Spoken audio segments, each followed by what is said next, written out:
So just like here in this pond, there are fishes there swimming in this pond, and they're happy in this environment because that is their natural environment. So when the living entity, who is different than this material body, is situated in a place where it is natural for him, and what do we say, why do we call something natural? It goes towards your natural desires. For instance, you don't want to die. In this world, you will have to die. You don't want to grow old. Here you're forced to. You don't want to get sick. Well, you're forced to.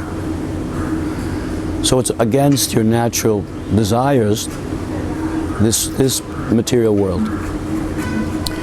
But if we are to be situated in our natural environment, that means there must be a place that fulfills our natural desires. There must be. Otherwise, what's the point? That place where there is no birth, old age, disease, that place where there is only happiness, that is the spiritual world. And that's what it means to be, as Prabhupada made the term, Krishna conscious. Conscious of that environment where happiness reigns. That's where we want to go. That's where we want to be. Just like in the city, there are many places to live. But the place you will be most happy is in your family's house. And you will seek out that place. So everyone is looking for happiness in this and that, but they must go back to their original consciousness. That is the way of the path of happiness. Therefore, the spiritual beings are Satchit Ananda.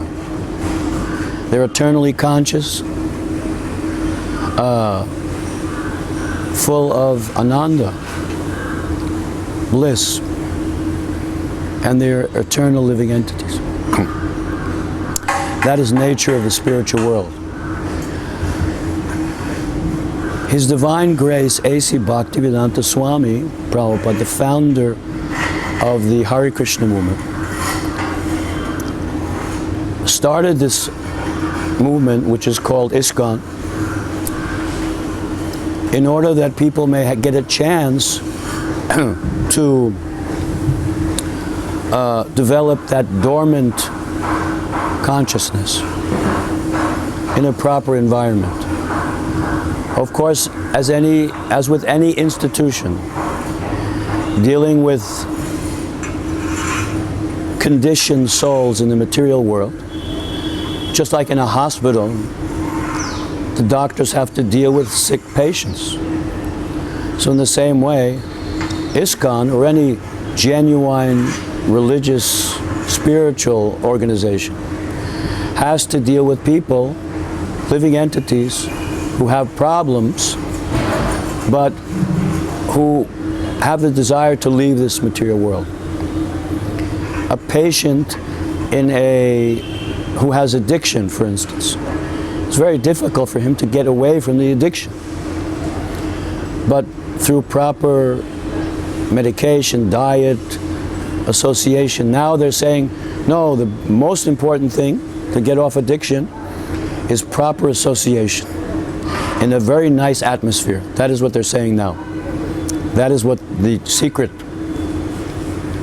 So Srila Prabhupada started this society for that purpose, but because we are coming from a conditioned existence, sometimes it is very hard. So some people may come and some people may go. Even in Srila Prabhupada's presence, who is, I'd say, in this century, the most powerful spiritual person, they left, came and left. So that happens, because the predominating consciousness in this material world is a material consciousness. That is the predominant consciousness. Although we are trying to change that, still, it is not easy. Srila Prabhupada wrote to me, he said, but I am only one man.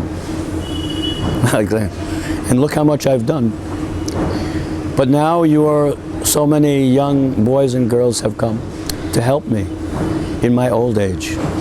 So this was his idea when he started ISKCON, the society. And when we started, we were 20, 21, something like this. Now we're old men, but we were young. But he had the vision that this would become a very serious institution. Krishna consciousness movement is a very serious institution.